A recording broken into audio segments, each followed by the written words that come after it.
देखिए जी, आपके class 10th का जो है डेट शीट आ चुका है ना।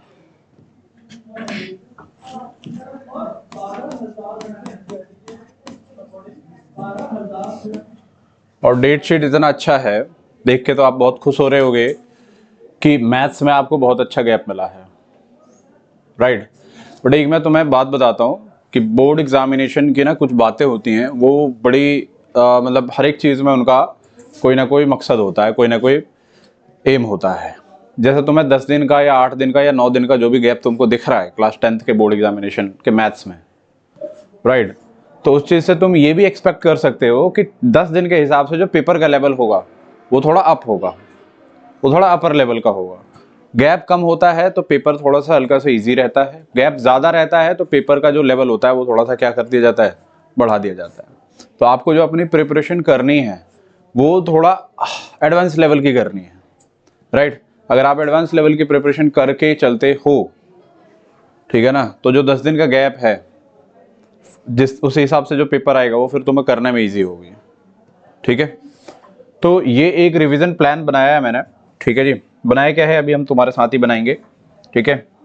और इसमें उन्हीं सारी चीज़ों का देखा गया है, ध्यान रखा गया है कि आपको कौन कौन सी किताबें करनी है, आपको कब कब कौन कौन सा चैप्टर करना है, ठीक है, मॉक्स कितने देने हैं, चैप्टर वाइज टेस्ट कितने देने हैं, ठीक है ना, आपको कहाँ दिक्कत आ रही है, एमसीक्यू की प्रिपरेशन आपको कैसे करनी है, क्योंकि अभी तक आपने जो पढ़ाई करी है 10वीं क्लास में उसमें आपने कॉम्पिटेंसी बेस्ड तुमको पता है कि 35% के आसपास है, आपने 35% की पढ़ाई नहीं करी है अभी तक, तुम्हें पता है,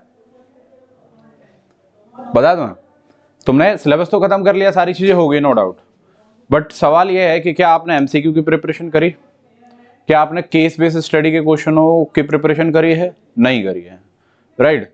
तो ये सारी चीजें जो हैं वो बहुत इंपॉर्टेंट रोल प्ले करेंगी आपकी प्रिपरेशन में, ठीक है ना। आप 2 मार्कर 3 मार्कर 5 मार्कर के क्वेश्चन भी करने लायक नहीं हुए हो, वो जब रिवीजन करोगे तो हो जाओगे और अच्छे तरीके से बढ़िया हो जाओगे, ठीक है ना। अभी तो ये है कि आपने हर एक चैप्टर को ना गो थ्रू किया हुआ है कि इस चैप्टर में ये टॉपिक है, इस चैप्टर में ये टॉपिक है, उसको मजबूत जो होगा, मजबूत जो आप करोगे वो बस एक ही चीज से मजबूत होता है, that is revision.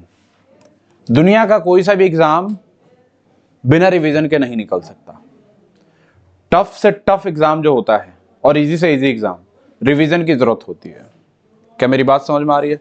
Without revision आप कोई भी एग्जाम नहीं निकाल सकते। एग्जाम में जो प्रेशर होता है ना, तुमको चाहे आ रहा होगा नो डाउट, बट जो प्रेशर होगा ना, प्रेशर जो है वो मल्टीपल रिपीटेशन मांगता है कोई किसी भी चीज को पढ़ने का। प्रेशर के चलते क्या होगा, आपने काफी बार रिवाइज किया हुआ है तो प्रेशर होगा, तो प्रेशर में भी वो सारी चीजें आपको याद रहेंगी, करने में कोई परेशानी नहीं होगी।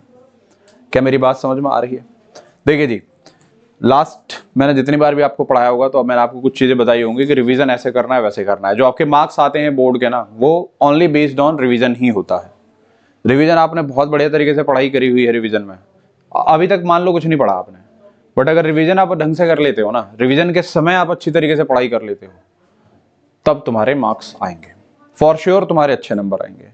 अच्छे नंबर की कोई डेफिनेशन नहीं होती है, सबके लिए अच्छा नंबर अलग अलग हो सकता है, राइट। ऐसा नहीं है कि अच्छा नंबर जो होता है वो 100 ही होता है या 95 भी होता है। किसी के लिए अच्छा नंबर 80 भी हो सकता है, 70 भी हो सकता है, 95 भी हो सकता है अच्छा नंबर, किसी के लिए 100 भी हो सकता है। आ रही बात में? तो अच्छे नंबर का मतलब है कि आपके जो भी लेवल है, जो भी आपका आईक्यू है, उसके हिसाब से आपके अच्छे नंबर आ रहे होते हैं, इट राइट। देखिए जी, सबसे पहले तो हम रिवीजन में हम बुक्स की बात करेंगे कि हम रिवीजन के साथ में हम बुक्स कौन कौन से करने वाले हैं और किस पैटर्न में हमको किताबों को करना है, कैसे करना है, वो सारी चीजें मैं आपको समझा रहा हूँ।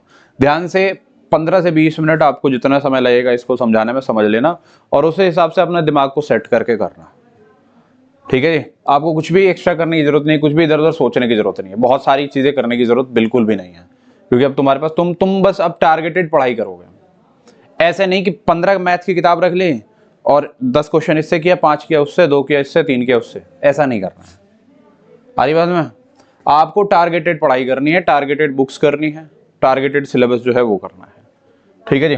देखिए जी, सबसे पहले किताब में जो तुम्हारे पास आ जाता है वो आ जाता है एनसीईआरटी, ठीक है जी। एनसीईआरटी की बुक क्या है ना, ये डायरेक्ट हिट करती है टॉपिक को, कुछ भी एक्स्ट्रा इधर उधर की चीजें नहीं होती, ऐसा नहीं है। 10th क्लास की जो एनसीईआरटी है उसमें 10th की चीजें दी गई हैं, उसमें 11th का कुछ नहीं दे दिया गया। जैसे अगर आप आरडी शर्मा जाते हो तो उसमें ठीक है बहुत सारे क्वेश्चन आपको मिल जाएंगे 10th लेवल के, पर कुछ क्वेश्चन ऐसे होंगे जो 11th से भी कुछ कॉन्सेप्ट निकाल कर डाल दिया गया है। तो वो क्या है, वो फिर तुम्हारे बोर्ड के लिए आपकी प्रिपरेशन नहीं करा रहा है, ओवरऑल बहुत सारी चीज आपको सिखा रहा है। तो इसीलिए सबसे इंपॉर्टेंट है आपका एनसीईआरटी। देखिए बेटे एनसीईआरटी का जो हमारा टॉपिक है ना, इसको 3 बार हमको करना है, ये रूल है, ठीक है। पिछले कई सालों से मैं इसको बता रहा हूँ, फॉलो करवा रहा हूँ, और बच्चों के मार्क्स भी आ रहे हैं, राइट। रूल ये है एनसीईआरटी को करने का कि जो फर्स्ट टाइम होगा, जो पहली बार होगा, उसमें आप सारे क्वेश्चंस करोगे 100% क्वेश्चंस करने हैं, ठीक है। अब वो कैसे करोगे वो भी मैं आपको बताता चलूंगा, सारी चीजें बताऊंगा एक एक चीज कि कैसे होना है, किस तरीके से होना, सब चीज मेरे साथ ही करना है, कुछ भी अपने आप से अलग से नहीं करना, ठीक है। कैसे होगा जी? 100% ऐसे होगा कि मैं आपको एक रिवीजन दूंगा, ठीक है जी। रिवीजन कैसे? सबसे पहला मैं वन शॉट आपको कोई भी चैप्टर पढ़ाऊंगा, एक बार में चैप्टर के सारे कॉन्सेप्ट्स, मेन जो क्वेश्चंस होते हैं वो सारी चीजें करा दूंगा, ठीक है। और ये जो 100% क्वेश्चंस हैं, जो भी क्वेश्चंस होंगे सारे क्वेश्चंस आप घर से करके लेके आओगे, क्योंकि एक बार तो आपने पढ़ लिया था पहले ही चैप्टर। अब क्योंकि तुमको दोबारा रिकॉल में सारे कॉन्सेप्ट बता दिए गए, वो 1 आवर की क्लास होती है, ठीक है ना। मतलब ऐसा नहीं है कि हर एक चैप्टर का अलग अलग रहेगा, जैसे कोई चैप्टर 2 घंटे में खत्म हो सकता है, कोई चैप्टर 1 घंटे में ही खत्म हो जाएगा, ज्यादातर चैप्टर 10th क्लास के 1 घंटे में खत्म हो जाते हैं, ठीक है। उनके फिर डाउट्स वगैरह होते हैं, वो अलग बात होती है। तो ये जो 100% होगा ना, वो तुम्हें एज अ होमवर्क मिल जाएगा। और होमवर्क में एनसीईआरटी पूरी, मेरे हिसाब से 10th की एनसीईआरटी जो है ना, एक चैप्टर अगर आपको दे दिया जाए, जैसा पोलिनोमियल हो गया, कितना देर लगता है? 15 मिनट में खत्म कर लोगे। रियल नंबर हो गया, मैक्सिमम वही 15 मिनट से आधे घंटे लगता है। समझ में आ रही है बात है? कुछ बड़े चैप्टर्स हैं तो उसमें 1 घंटा, 2 घंटा, 3 घंटा भी लग सकता है, ऐसे कुछ नहीं है। आ रही बात? 10th क्लास में, बच्चों की वाली क्लास में थोड़ी हो 3-3 घंटा लगे, तो 3 घंटा लगा के एक बार फ्रेश खत्म करो, राइट। अब फर्स्ट टाइम में 100% का मतलब क्या है जी? सारे क्वेश्चंस करने हैं, मतलब सारे एक्सरसाइजेस करने हैं आपको, और क्या करना है जी? आपको एग्जाम्पल्स करना है, कुछ भी छूट ना जाए, ठीक है जी। फर्स्ट टाइम में हमको पूरी एनसीईआरटी खत्म करनी है। क्या मेरी बात समझ में आ रही है? इसका जो हम टाइम पीरियड रखेंगे, टाइम ड्यूरेशन रखेंगे ना, हम इसका टाइम ड्यूरेशन रखेंगे 20 से 25 दिन, मैक्सिमम 20 से 25 दिन में हमको ये खत्म करना होगा, ठीक है। ऐसे समझ लो 20 से 25 ना करके हम इसे 20 दिन रख लेते हैं। चलो 20 से 25 दिन ही कर लो, क्योंकि इसमें कुछ चीजें और डलेंगे ना इनके साथ। देखिए जी, जो सेकंड टाइम होगा आपका, आज क्या डेट है? आप 23 है, 7 दिन नवंबर के बच गए, 30 दिन दिसंबर के, 31 दिन, ठीक है। और 30-31 दिन तुम्हारे जनवरी के भी बच गए। 60, 61 और 7, 62 और 7 कितने हो गए तुम्हारे? 69। और उधर आपके 15 से ही पेपर है तुम्हारा, तो 10 दिन मान लो, और 79, ऐसा मान के चलो कि 75 तुम्हारे पास दिन बचे हुए हैं। टोटल जो दिन बचे हुए हैं, कितने दिन बचे हुए हैं? 75 डेज बचे हुए हैं, ठीक है जी। अब जैसे पहले मैंने बहुत टाइम आपको बोला था कि भाई ये करना है, ये करना है, ये करना है, तो आपके दिमाग से इतना सारा हम कैसे कर पाएंगे? तो वही मैं आपको बता रहा हूँ कि आप कैसे कैसे किस किस तरीके से चलोगे तो हो जाएगा, ठीक है जी। तो तुम्हारे पास जो दिन बचे हुए हैं वो बचे हुए हैं ओवरऑल 75 डेज। अब 75 डेज में हमको ना बहुत सारी चीजें करनी होंगी, ठीक है। देखिए जी, सेकेंड टाइम जो आप करोगे ना एनसीईआरटी को, वो करोगे 50%, आपको बस 50% करना है। ये 50% कौन से क्वेश्चंस होंगे वो मैं दूंगा कि ये क्वेश्चंस हैं, इनको आपको करना है, इट राइट। कोई परेशानी, कोई दिक्कत? अभी जो 50% के जो क्वेश्चंस होंगे ना, वो तुम मैक्सिमम जो कर लोगे वो कर लोगे 10 दिन में, 10 दिन में कर लोगे। 10 दिन में खाली यही क्वेश्चन नहीं करने होते, इसके साथ कुछ और भी करना है, हम साथ में कुछ और चीजें भी चलाएंगे, तो वो भी आपको देखना है। देखिए जी, थर्ड टाइम जो होता है वो फाइनल रिवीजन होता है एग्जाम के बीच में। एग्जाम के बीच में पता है कब? व्हेन? जब आप 31 तारीख 28 को पेपर दोगे ना, 28 फरवरी को, तो उसके तब तक आप ना 20 दिन का आपका गैप हो गया होगा मैथ्स पढ़ने में। क्या गैप हो गया होगा? तो आप सब भूल चुके होगे, मतलब भूलने का मतलब है बहुत सारी चीजें आपके दिमाग से गायब हो चुकी होगी, कभी हिंदी की टेंशन में, कभी इंग्लिश की टेंशन में, कभी संस्कृत के टेंशन में, कभी तुम्हारा साइंस के टेंशन में। क्या होगा, मैथ्स तो आपने छुआ ही नहीं होगा, तो क्या हो गया, पूरा गैप हो गया। तो गैप के बाद फिर से रीस्टार्ट करोगे, रीस्टार्ट ही होगा ना। तो जो रीस्टार्ट होगा ना, उस समय तुमको पूरी एनसीईआरटी नहीं करनी, तुमको 25% एनसीईआरटी करनी है।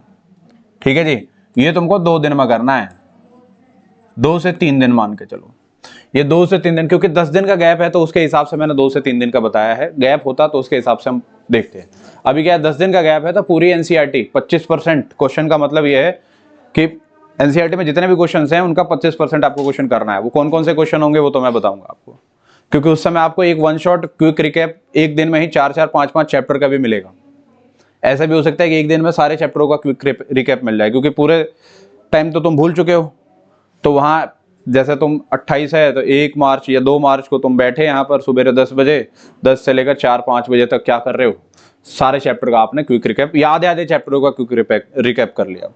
जैसे 5 चैप्टर का आज कर लिया, सारे फॉर्मूले, सारे कॉन्सेप्ट, सारी चीजें देख ली। 5 चैप्टर का कल कर लिया। 10 दिन 8-10 दिन जो भी है तुम्हारे पास, तो 2 दिन तुमने इस पे लगा लिया। ठीक है, अच्छा जी, चलिए। तो ये तो 2 से 3 दिन उस चीज के लिए है। तो भाई एनसीईआरटी तुम्हारी कितनी बार हो गई, 3 बार एनसीईआरटी हो गई। ठीक है, पेपर क्योंकि टफ आ सकता है, तो बेटा जी एनसीईआरटी के जो एग्जाम्पलर वाली जो बुक है ना, ये करना है तुमको, एक बार ही करना है ये।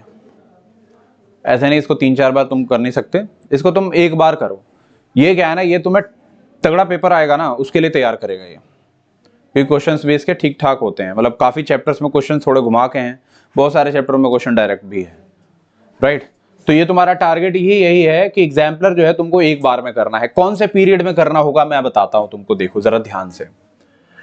बेटा जी 20 से 25 दिन ये हो गया और 10 दिन ये हो गया ना, तो ये जो पीरियड होगा ना तुम्हारा 20 से 30 दिन का, इसी पीरियड में तुमको एग्जाम्पलर करना होगा। समझ रहे हो, एग्जाम्पलर जो करोगे आप कब करोगे, वो करोगे वही 25 से 30 दिन वाले पीरियड में। आप इन बिटवीन एनसीईआरटी एग्जाम्पलर करेंगे कैसे, समझो मैं बताता हूं। देखो एनसीईआरटी का आज रियल नंबर कर लिया, वन शॉट हो गया। घर से क्या दिया गया आपको, एक्सरसाइज, क्योंकि छोटा सा है तो साथ में आपको एग्जाम्पलर दे दिया जाएगा। क्या दे दिया जाएगा, एग्जाम्पलर। एग्जाम्पलर भी आप करके लेके आओगे। अगली क्लास में जब आप आते हो तो डाउट्स तुम्हारे बहुत होंगे, क्योंकि एग्जाम्पलर भी साथ में है तो बहुत सारे डाउट्स हो सकते हैं। तो वो पूरी क्लास तुम्हारे उसी डाउट को कवर अप कराने में जाएगी। उसमें कोई कॉन्सेप्ट होगा तो वो आपको सिखाया जाएगा, कोई टॉपिक होगा तो वो बताया जाएगा, और जो क्वेश्चंस होंगे वो सारे कराए जाएंगे। क्या मेरी बात समझ में आ रही है। तो ऐसे ही करके क्या होगा, तुम्हारा एग्जाम्पलर खत्म होगा।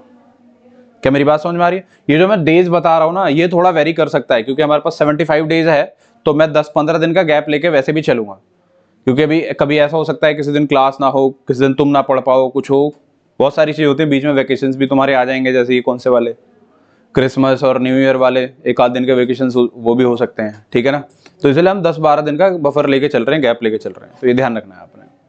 ठीक है जी, उसके बाद हम आ जाते हैं, एग्जाम्पलर हमको खत्म करना है any cost, at any cost आपको एग्जाम्पलर करने की जरूरत है। उसके बाद जो तीसरी चीज आ जाती है तुम्हारे पास, वो आ जाती है PYQs। बेटा जी बोर्ड की प्रिपरेशन करने के लिए प्रीवियस ईयर क्वेश्चंस करना बहुत इंपॉर्टेंट है। राइट, जो ये PYQs होंगे ना, ये हमारी कोशिश ये होगी कि हम PYQs पूरी अच्छी तरीके से ध्यान से देखो। PYQs की किताब, ये एनसीईआरटी एग्जाम्पलर सारा का सारा जो है हम 30 दिसंबर तक पूरा कर लें। कब तक, 30 दिसंबर तक। चैप्टर वाइज जो भी आप प्रैक्टिस, जो भी आपका वन शॉट चलेगा, जो भी आपकी प्रैक्टिस होगी, जो भी कुछ भी जो होना होगा, वो सारा चीज आपको कब तक खत्म करना है, 30 दिसंबर तक। PYQs की बुक ऑलरेडी मैं दे चुका हूं आपको, है ना, उसी किताब को हम करेंगे, सेम बुक को फॉलो करेंगे, तो डाउट्स भी कॉमन होंगे बहुत सारे बच्चों के। तो डाउट्स कॉमन होंगे तो सॉल्व कराने में मेरे लिए भी ईजी होगा। ठीक है, अब इसके बाद 30 दिसंबर के बाद तुम्हारे पास पूरा जनवरी आता है। राइट, जो पूरा जनवरी वाला जो तुम्हारा टाइम होगा, मैं तुम्हें बता देता हूं, ध्यान से सुनो। जो पूरा जनवरी वाला जो तुम्हारे पास जो समय होगा, वो होगा सैंपल क्वेश्चन पेपर करने वाला। देखो जरा ध्यान देना, आप ये सब चीज कर लो, स्टिल जब आप सैंपल पेपर करने जाओगे ना तो विल गेट न्यू क्वेश्चन। आपने ये सब चीज कर लिया, फिर भी जब आप पेपर करने जाओगे तो वहां तुमको मल्टीपल नए नए क्वेश्चंस मिल सकते हैं, राइट। तो वो जो सैंपल क्वेश्चन पेपर होते हैं ना, वो भी तुमको नए क्वेश्चन बताएंगे कि हाँ ये नया क्वेश्चन आया है, कुछ अलग से क्वेश्चन है। तो सैंपल क्वेश्चन करना हमारा बहुत इंपॉर्टेंट है, ठीक है। सैंपल क्वेश्चन पेपर करने कितने हैं, देखो जी, सारे बच्चों का टारगेट है कि कम से कम 15 सैंपल क्वेश्चन पेपर करो। सवाल यह है बुक कौन सा, कोई भी बुक से कर सकते हो, कोई फर्क नहीं पड़ता, आपको बस पेपर करना है। आप बुक से करो, कहीं से डाउनलोड करके करो, कुछ भी करो, उससे कोई फर्क नहीं पड़ता, आपको बस पेपर करना है, राइट। हर एक किताबें जो हैं, जितनी भी किताबें हैं, सब एक दूसरे के ही क्वेश्चंस होते हैं, इधर उधर बस सफल किए हुए रहते हैं। क्या मेरी बात समझ में आ रही है? तो सैंपल क्वेश्चन पेपर आपको 15 करना है, टारगेट है तुम्हारा 15 करने का। कब से कब तक भाई? 1 जनवरी से 31 जनवरी तक, राइट। ध्यान से सुनो मेरी बात को बेटे, मैंने आपको जो ये अभी बताया है, बस तुमको इतना ही करना है। कोई आर.डी. शर्मा फॉलो करने की जरूरत नहीं है, अब कोई आर.एस. अग्रवाल फॉलो करने की जरूरत नहीं है, क्योंकि तुम्हारे पास इतना समय है नहीं है। फिर भी स्टिल तुम्हारे पास अगर एक्स्ट्रा टाइम बचता है तो तुम्हें जो करना है वो करो, कोई फर्क नहीं पड़ता, ठीक है जी। तुमको जो एक्स्ट्रा करना है वो तुम्हारी अपनी कॉल है, तुम्हारी मर्जी है, ठीक है। अगर कर सकते हो तो तुम करो, ये मेरी तरफ से कुछ नहीं है, मैंने ये नहीं बताया कि ये नहीं करना वो नहीं करना। मैं ये कह रहा हूं कि to get 80 out of 18 board examination class 10th, you need to do only this, nothing else, right।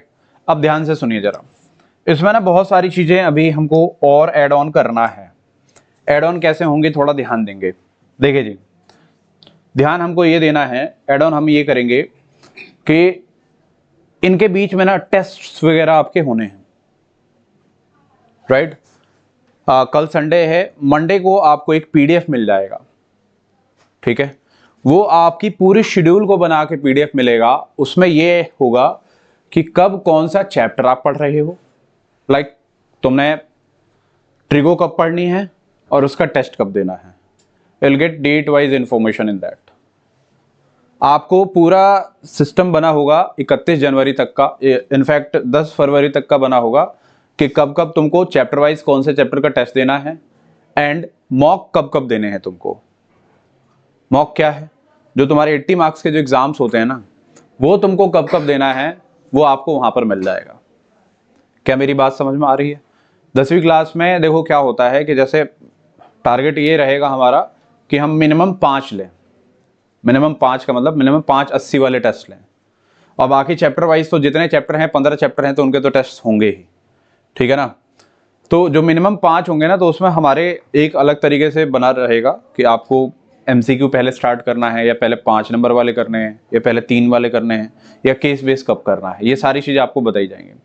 5 में हमारे एक्सपेरिमेंट होंगे, पहले में 1 पेपर में मेरे बताए हुए पर चलोगे, 2 पेपर में तुम्हें जो मर्जी है उस मर्जी से करोगे। क्या मेरी बात समझ में आ रही है? तुम्हें जहां से स्टार्ट करना है वहां से स्टार्ट एंड कर सकते हो। और जो बाकी के जो 2 पेपर होंगे उसमें मैं सबके लिए अलग अलग प्लान बता दूंगा कि तुम यहाँ से स्टार्ट करो, तुम यहाँ से स्टार्ट करो, क्योंकि जब 3 पेपर मैं चेक कर लूंगा तो मुझे पता चल जाएगा कि कौन सा बच्चा कौन सा वाला सेक्शन अच्छी तरीके से कर पा रहा है। क्या मेरी बात समझ में आ रही है? क्लियर हो रहा है? कोई परेशानी कोई दिक्कत मुझे बताइए। अब देखिए जी, बात ये थी हमारी कि टेस्ट्स एंड मॉक्स, ये जो आपको देना है वो इन्हीं के बीच में देना है। चैप्टर वाइज आप सारी चीजें कर रहे हो, और उसके साथ साथ आपको टेस्ट, चैप्टर वाइज के जो टेस्ट हैं वो दे रहे हो। कभी किसी चीज का टेस्ट हो रहा है, कभी किसी चीज का टेस्ट हो रहा है, वो सारा जो डिटेल है वो मैं तुमको एक पीडीएफ के फॉर्म में शेयर कर दूंगा ग्रुप पर, डेट वाइज कब कौन कौन से दिन। इनफैक्ट ये खाली मैथ्स का ही नहीं रहेगा, ये PDF maths and science both का होगा, दोनों का ही होगा। दोनों ही चीजें उसके अंदर डली होंगी कि कब तुमको इस चैप्टर का टेस्ट देना है, कब इस चैप्टर कब पूरा मॉक देना है आपको, ठीक है। हम मॉक इनके बीच में भी लेंगे, ध्यान से समझना मेरी बात को। 31 जनवरी तक हम लगभग 3 या 4 मॉक ले चुके होंगे, ठीक है ना। जो गैप होगा ना फरवरी वाला, उसमें बस 1 या 2 मॉक लेंगे हम। क्या मेरी बात समझ में आ रही है? वैसे भी 15 को से तुम्हारा पेपर है तो 10 तक ही तुम पढ़ोगे कोई और सब्जेक्ट, 10 के बाद तो तुम जो भी है तुम्हारा 10 तारीख से ही तुम्हारा जो भी सब्जेक्ट है वही पढ़ना शुरू कर दोगे। इंग्लिश है ना, तो इंग्लिश है तो तुम इंग्लिश पढ़ना शुरू कर दो। 5 दिन तो चाहिए कम से कम उसके लिए, मतलब डेडिकेटेड 5 डेज, कि उस दिन तुम कुछ और, उन दिनों में कुछ और नहीं पढ़ रहे हो, पढ़ोगे तो पहले भी, राइट। तो देखिए जी, टेस्ट एंड मॉक्स जो है इसका PDF मिल जाएगा और इसी के हिसाब से आपको फॉलो करके हमेशा तैयार रखना है अपने आप को, ओके। अब हम बात करते हैं इसमें एक चीज जो है उस पर आपको बहुत ज्यादा ध्यान देना है। कौन सी चीज है? तो वो चीज है आपकी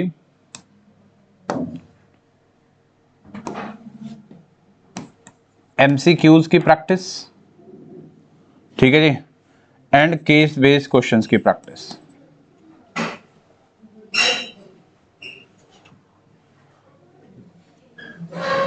देखिए जी, ये हैं आपके पास ये 2 चीजें ऐसी जो कि आपको बहुत इंपॉर्टेंट है इनके बारे में करना, ठीक है। ध्यान से देखना है, ध्यान से समझना है। आप MCQ कब करोगे, केस बेस्ड के क्वेश्चंस कब करोगे, ये मैं आपको बताता हूं, ध्यान से सुनिए बेटे। ये जो दिन है ना 31 जनवरी तक, इनमें क्या होगा कि जैसे मैंने 2 चैप्टर या 3 चैप्टर का मैंने तुमको 1 शॉट दे दिया, पढ़ा दिया, आपने प्रैक्टिस कर ली प्रॉपर तरीके से, सब चीज NCERT एग्जाम्पलर ये सारी चीज ट्राई कर ली, PYQs भी, राइट। हम क्या करेंगे, 2 या 3 चैप्टर के एक साथ प्रॉपर सारे क्वेश्चन, मतलब लगभग जितने भी क्वेश्चन हो सकते हैं 20, 25, 30, 35, 40, वो सारे क्वेश्चंस लेके और फटाफट उन्हें सॉल्व करना शुरू करेंगे, ठीक है ना। 2-2, 3-3 चैप्टर का, क्योंकि एक चैप्टर में बहुत ज्यादा तो MCQ होते नहीं है। जिस चैप्टर में बहुत ज्यादा MCQ होंगे, जैसे तुम्हारा है ऐसे काफी चैप्टर्स, AP हो गया, ट्रिगो हो गया, ठीक है जी, सर्कल हो गया, ट्रायंगल्स हो गया, तो इसमें 1 मार्कर के बहुत सारे क्वेश्चंस बन जाते हैं, राइट। तो जो बड़े बड़े चैप्टर्स होंगे उनको एक एक चैप्टर का एक एक दिन में हम कवर करने की कोशिश करेंगे, जो छोटे मोटे चैप्टर्स होंगे उनको एक दिन में मल्टीपल क्वेश्चंस करने की कोशिश करेंगे, राइट। तो ये कैसे होगा जी, ये इन्हीं के बीच में होगा। इन्हीं के बीच में कैसे होगा कि 2-3 चैप्टर आपने पढ़ लिया, तो उसके बाद आप MCQ और केस बेस के क्वेश्चंस वगैरह कर रहे हो, आपको आइडिया भी मिलता चलेगा कि हाँ कैसे इससे केस बेस के क्वेश्चंस अटेम्प्ट किए जाते हैं। क्या मेरी बात समझ में आ रही है? चीजें क्लियर हो रही हैं, ठीक है। क्या किसी बच्चे को कोई डाउट आ रहा है दिमाग में, कोई भी चीज आ रही है तो फटाफट तुम पूछ सकते हो कि हाँ ये वाली चीज हम कैसे करेंगे, ऐसे किस तरीके से क्या करना है, स्कूल को कैसे मैनेज करना है, कितने घंटे पढ़ना है, राइट। ये भी आपके दिमाग में क्वेश्चन आएगा, ठीक है ना, कि सर कितने घंटे मैथ्स को पढ़ा जाए, कितने घंटे साइंस को पढ़ा जाए, कितने घंटे SST पढ़ें, कितने घंटे इंग्लिश पढ़ें, ये सारी चीज भी आपके दिमाग में चल रही होंगी, चल रही है। देखिए मैं आपको बताता हूं कि आपने कुछ चीजों पर फोकस थोड़ा ज्यादा करना है। वो कौन कौन सी चीजें हैं? देखिए आपके पास मेन सब्जेक्ट तो चारों ही है, ठीक है। हिंदी को अगर छोड़ दें तो हिंदी इतना मेन नहीं होता जितना बाकी के हैं। उनमें जो सबसे पहले जो प्रैक्टिस वाइज मैं आपको लिखता हूं कि प्रैक्टिस सबसे ज्यादा आपको किस में करनी होती है, तो सबसे ज्यादा आपको प्रैक्टिस करनी है आपके मैथ्स एग्जाम के लिए, फिर उसके बाद साइंस एग्जाम के लिए, फिर अगर आप प्रैक्टिस करना चाहते हो या बच्चों को जो टफ लगता है, वो मैंने काफी नोटिस किया है, उनको SST से भी डर लगता है थोड़ा सा, ठीक है जी। देन आता है उनका इंग्लिश और फिर आता है उनका एंड में हिंदी। बाकी AI या जो भी है वो सारी चीजें अलग है, राइट। क्या यही ऑर्डर है तुम्हारे प्रिपरेशन के, मतलब थोड़ा डर लगने का या कुछ उसका? जनरली मैंने ये लिखा है, मुझे जो मतलब है, हमें जो मतलब होना चाहिए वो इनसे ही होना चाहिए, मैथ्स और साइंस से होना चाहिए, ठीक है जी। क्योंकि जो प्रैक्टिस की जरूरत होती है ना वो इनमें ही होती है, इनमें कहीं कोई प्रैक्टिस की जरूरत नहीं है। इंग्लिश में हाँ थोड़ी सी होती है कि आप लेटर हो गया, ऐसे हो गया, आर्टिकल हो गया, जो भी है रिपोर्ट वगैरह, जो भी सारी चीजें उसमें आप प्रैक्टिस कर रहे हो। अनसीन पैसेजेस में भी प्रैक्टिस करने की जरूरत होती है इसमें, राइट। तो वो अलग चीज है, हम यहाँ देखते हैं। देखो जी टाइमिंग वगैरह मैं आपको मार्क करता हूँ कि कैसे करना है। तुम लोगों के पास जो समय होता है ना, वो समय कुछ ऐसा हो सकता है जिसके अंदर हम स्कूल भी एड ऑन कर देते हैं। सवेरे 7 से 2 तक तुम स्कूल जाते हो, 2 बजे से आने के बाद 2 से 4 तुम्हारा गैप ऐसे ही मान लेते हैं। 4 से अगर आपका ट्यूशन मान लो 7 बजे भी है तो 4 से 6:30 तक तुम्हारे पास 2.5 घंटे का समय निकलता है। फिर इधर 9 से 11:30 तक कितने देर का समय निकलता है? ढाई और ये भी ढाई है ना, 5 घंटे का समय निकलता है। अगर ये स्कूल जा रहे हो तब 5 आवर्स का समय निकल रहा है। स्कूल नहीं जा रहे हो अगर आप, तो फिर कितना, 7 घंटा यहाँ हो गया तुम्हारा, है ना, 7 और 5 और है ना, हाँ जी 5 आवर्स। 7 घंटा ये हो गया, 5 घंटे हो गए, 12 घंटा, तो मरे से मरा आपका 8 घंटा तो आपको मिल ही रहा है, राइट। अब ये जो 5 घंटा है, पहले 5 घंटा देखो कैसे यूटिलाइज करोगे। 5 आवर जब स्कूल जा रहे हो आप, मैं तुम्हें बताता हूँ। देखो देखो जी, तुम्हारे पास ऑप्शन है कि आप 2 घंटा मैथ्स को दे सकते हो या फिर 1.5 आवर भी मैथ्स को दे सकते हो। ये डेली बेसिस पर है। Science 1 our is enough. Science जो है तुम्हारे लिए 1 घंटे की प्रैक्टिस बहुत है। डेली की बात कर रहा हूं, ऐसे नहीं 4 दिन में एक बार करोगे तो भाई 1 घंटा तो कहीं से भी सफिशिएंट नहीं होगा, राइट। एसएसटी, इंग्लिश, हिंदी, ये सब चीज तुम अपने हिसाब से बांट सकते हो। 2 और 1 3 घंटा हो गया, 2 घंटे में तुम ये सब चीज कर सकते हो। ऐसा थोड़ी है कि एक दिन में तुमको एक चैप्टर करना है, ऐसा तो नहीं है। एक दिन में एक चैप्टर थोड़ी करना है आपको एक दिन में कुछ पोर्शन करना होता है। काफी बच्चे ये सोचते हैं यार एक दिन में कैसे हो पाएगा सर, ये मतलब 1 घंटे में कैसे हो पाएगा। 1 घंटे में तुम कुछ पोर्शन कवर अप करो ना, राइट। पोर्शन कवर अप करो कि भाई ये ना यहां से यहां तक है, ये कवर अप करना है, इससे ज्यादा कवर अप करने की जरूरत नहीं है, ठीक है ना। तो ये जो चीजें हैं, ये 2 घंटा और ये 1 घंटा, इसको 2:1 में ही रखो। किसी दिन फिजिक्स पढ़ रहे हो तो थोड़ा सा ज्यादा कर सकते हो इसको, नो डाउट, क्योंकि फिजिक्स में तो मैंने न्यूमेरिकल्स वगैरह करने होते हैं, ठीक है। तो मैथ्स आपका कम से कम साइंस से डबल होना चाहिए, और ये सब के सब जो है ये साइंस के हाफ होने चाहिए, ठीक है जी। अब तुम देख लो कि तुमको कैसे करना है, किस तरीके से करना है, ये तुम्हारी अपनी कॉल है, राइट। अब 5 घंटा तुमको कैसे निकालना है सेल्फ स्टडी के लिए, तुम्हारे पास, तुमको पता होगा कि तुम कब निकाल सकते हो, कैसे निकाल सकते हो। और ज्यादा बढ़ाना है तो तुम वीक में ये कर सकते हो कि 1 आध दिन स्कूल की छुट्टी भी कर सकते हो, उससे कोई फर्क नहीं पड़ता है। आ रही बात समझ में? कोई परेशानी, कोई दिक्कत मुझे बताइए। ये जो प्लान है रिवीजन का, जो जैसे जैसे हमको करना है, ठीक है जी, इसमें ये सक्सेसफुल तभी हो सकता है जब तुम खुद से एफर्ट डालोगे। जैसे मैंने तुमको आज होमवर्क दिया और आप करके नहीं लेकर आए, तो हम अगली क्लास में उसी होमवर्क को यहाँ कंप्लीट कर रहे होंगे, तो वो फिर क्लास तुम्हारी खराब हो जाएगी उस चीज के लिए, समझ रहे हो ना। तो थोड़ा डिले हो जाता है, तो इसीलिए जो 75 डेज है, 75 डेज का जो प्लान है उसको हमने कोशिश किया है कि लगभग हम 60 डेज के अंदर खत्म कर दें। 60 दिन में खत्म करेंगे तो जो भी इफ एंड बट हो रहा होगा तो बाकी के 15 दिन में मैनेज हो जाएगा वो। Is it right? कोई परेशानी है, कोई दिक्कत है? नहीं है। तुम्हारे पास जो किताबें होनी चाहिए वो एनसीईआरटी होनी चाहिए, एग्जाम्पलर होना चाहिए, पीवाईक्यू की बुक होनी चाहिए, और सैंपल क्वेश्चन पेपर होना चाहिए। ये होना ही चाहिए। समझ में आया? नहीं है तो ले लो, जैसे हो, जो भी हो, जिस तरीके से भी हो, तुम देख सकते हो, डाउनलोड कर लो, जो करना है वो कर लो। कोई परेशानी, कोई दिक्कत मुझे बताइए। तो ये जो प्रॉपर जो रिवीजन है हम स्टार्ट कर रहे हैं मंडे से। मंडे को डेट क्या है, कोई बताएगा मुझे? 25 नवंबर से हम स्टार्ट कर रहे हैं इसको, ठीक है। एक प्रॉपर सीक्वेंस में, सिस्टम से हमको काम करना है, पढ़ना है, ठीक है।